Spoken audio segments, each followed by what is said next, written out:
Corners. When I was a little kid, Mom amused me by taking me to a corner of her bathroom. Our house was old and built in the 60s, so it had a large number of domestic insects crawl in between its repainted walls. Spiders would make their homes in these little corners, and Mom would rip off a tiny piece of toilet paper, roll it up, and toss it into the corner, where it would stay seemingly suspended in midair. Of course, the invisible and negligible little strings the Arknight produced held up the ball, but my nansick mind would explode in wonder, and my mom would tell me that since no one thinks about the corners, the memories and air inside them disappear, leaving absolutely nothing inside. So time stops inside them, which is why the paper ball looked like it was floating. It was merely suspended, and it reminded me of that one philosophical question. If a tree crashes down in the middle of a forest, where there is no one to hear it, does it make a sound? As I matured, I forgot about this childish form of entertainment, and I believe that Mom forgot it too. In her desire to make me a human worthy of the world, her priorities shifted to getting me into a good college, and she began to take an active part in educating me. This took precedence over short-term satisfaction. The spiderwebs in her house grew bigger. I had a friend, we'll call him Tom. He was an orphan, and I think I was like family to him. We grew up together, and he would always take great pleasure in the corners of my house. However, I don't think he ever got them as I did. I believe that they meant something special to him. So we grew up together, and some of Mom's busybody ways left their impression on him, so he ended up receiving an admission into Berkeley's with me on scholarship on his own. My mom was always there for me, but he was alone. He was a genius. A week before school started, we decided to take a trip to Tahoe because Tom had heard that Tahoe was a great summer place, and he really wanted to travel a bit.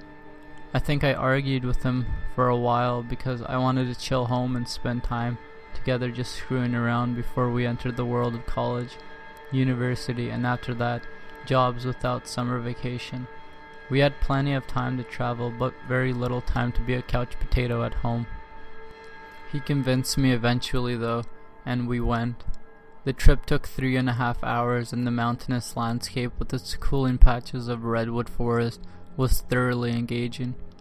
I'm sure I saw a lot of spiderwebs though. When we arrived with gas, food, and rental money out of the way, we had little cash to spare, and we searched almost an entire hour for a modest place to stay. We went far and found a sign for one Old Pine Inn on the northeast side of the lake. After walking up the mile-long trail that led to the place, we discovered that we barely had enough left for a 3-day, 2-night stay. It was a bit out the way, but there were cool and breezy woods around, and the lake was right in front of it too. We were really amazed at how such a cheap hotel would have such accessibility to the lake. It was amazing. The trip went swimmingly. On the last day, in the late morning, me and Tom went out to the lake to water ski. We loved it. Right before we got on our own skis though, he said he had to go to the bathroom and ran into the woods, telling me that I ought to start without him. Before I could say anything, he was already gone. Shrugging, I turned the ski, hopped on, and forgot myself and everything else around me in the pure exhilaration of high speed and the pain and pleasure of the minuscule droplets of water whipping at my face. I had to check out of the hotel at 5 in the afternoon though, so the fun had to stop. Looking at my watch, I saw that I had been frolicking in the water for a couple of hours, and that it was already 3:30. I still had to pack my things and start back home, and then repack for college in a few days. I rushed back and I found out that I had brought a lot of clothes and things that I didn't remember packing. Regardless, they had to come back. They were mine after all. I couldn't just leave them here. As I got to the desk in the lobby, carpeted in blue, to check out half an hour early, the receptionist looked up at me through horn-rimmed glasses, squinted, and after a moment asked my name, and he told me that there had been an unfortunate error with the hotel's computers, and that I had been billed double. They refunded me the money and gave me paperweight and an expensive looking pen to make up for the inconvenience that had been caused. So the hotel was even cheaper than I had assumed it to be, and it was a great place too. Thoroughly satisfied, I started walking out of the small, cozy place. There was a small but dirty cobweb in the corner directly behind the receptionist's head. I made sure that I hadn't forgotten anything, listing off items in my head. Toothbrush, paste, the combs, all my clothes. I closed my eyes and went over them one more time. Nope, I had everything.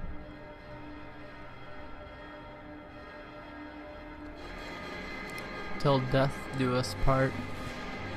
This is a love story. However, this isn't your typical sappy boy meets girl love story.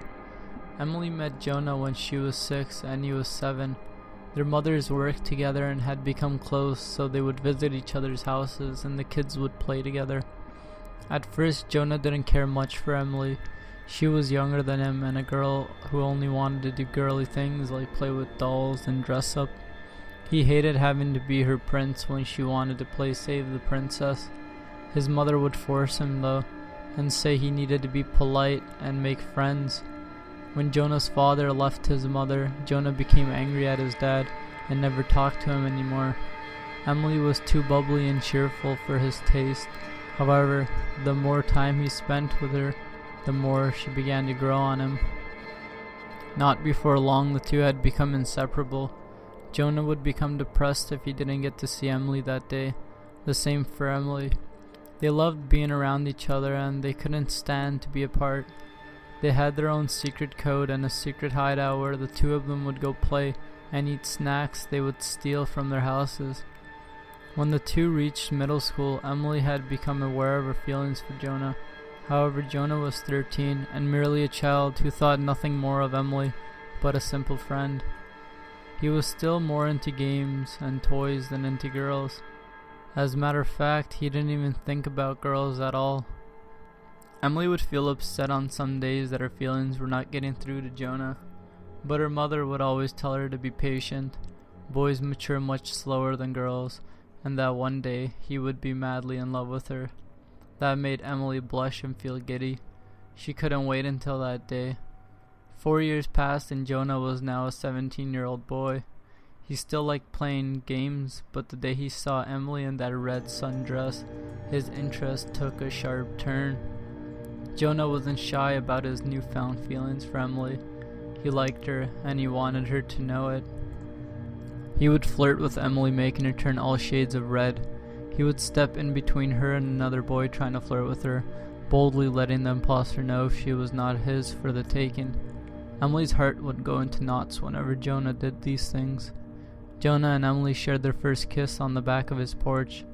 They were just sitting outside and it was October, so it was a bit chilly. And when he saw Emily shiver, he put his arms around her and held her close, rubbing her arm, trying to warm her. Emily blushed and looked up at him. He was taken aback by her big blue eyes just staring into his. She looked so beautiful that he couldn't help himself but kiss her. That kiss sealed their fate. From that point on, their love for each other became stronger and stronger. They had their downfalls as couples do, but they didn't dare let that hinder their love for one another. Everyone knew that he was hers and she was his forever. The two got married 2 years after graduating from high school. It was a beautiful wedding and many tears were shed. On the night of their honeymoon, the two made love, having the deepest connection the two would ever have with each other. Emily's head was lying on Jonah's chest. She was so happy she could burst, and he was the same. Emily was curious about something, so she perked up her head and asked her husband, "Baby, will you love me forever, won't you?" Jonah smiled and kissed his wife's forehead. "Until the day I die." Emily cocked her head to the side, thinking for a moment, and then said, "Well, I think today is a good day." "A good day for what?" Jonah asked, confused. Emily reached under her pillow and grabs a knife. "A good day for you to die."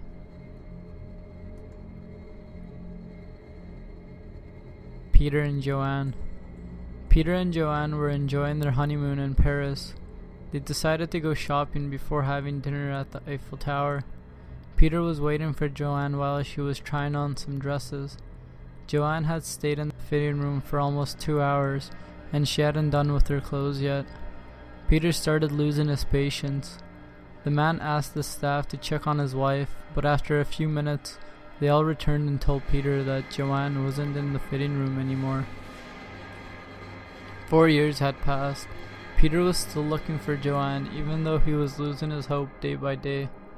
Peter returned to Paris. He dully walked along the streets that he and Joanne once walked together, depressed. Peter tiredly stopped in front of a freak show. In the cage to where he was standing contained something.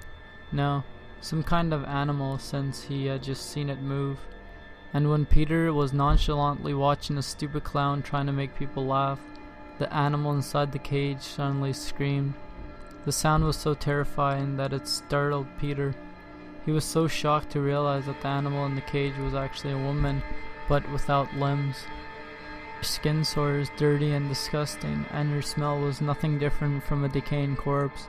But what shocked Peter the most was a faded tattoo on her chest. A tattoo he used to see so many times in the past. A tattoo that represented his own name and his beloved wife's name in one soft and beautiful line. Peter and Joanne. My parents are from the end of an era when childhood sweethearts commonly married.